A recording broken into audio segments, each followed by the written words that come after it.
Hey guys, it's your old buddy Don with Adventures of the Broken Retired, here with his sidekick, Elmer, the Happy Remote. A little bit of advice for people, just for fun. I have fixed a bunch of houses this way, so I figured I'd pass this on. As we get older, the kids move out.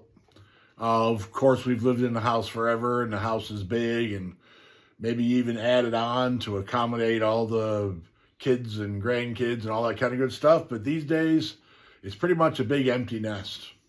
And sometimes you'll end up with especially a bathroom that nobody ever uses anymore. Nobody ever goes in there. And I have had a bunch of phone calls from people, empty nesters, who had a situation where nobody ever went in there, but the bathroom would start to smell bad. So they'd call me up on the phone and say, hey, can you come check this out and see what's up?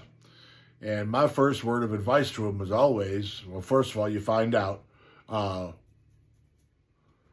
if anybody ever uses it, how often does the room get used? And if they say, well, nobody ever goes in there, but it still stinks, what you do is you have them run the shower or the bathtub, run the sink, both sinks if there's two, and flush the toilet just for fun. Let me explain to you why. In the P-traps on the sink and in the shower, in the P-traps, there's water, okay? The P-trap is there intentionally to hold water to stop sewer gases from coming back up in the house.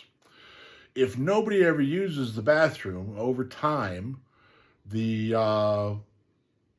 P-trap water will evaporate, and you'll start getting sewer gases up in the house.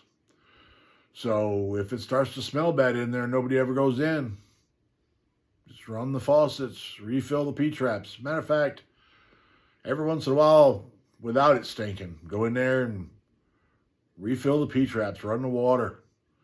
Might save you having to put up with a stink. Anyway, so now you know. Don and his trusted partner, Elmer the Remote, signing off from Adventures of the Broken Retired. Thank you so much for being here. Okay, Elmer, it's up to you. Save us.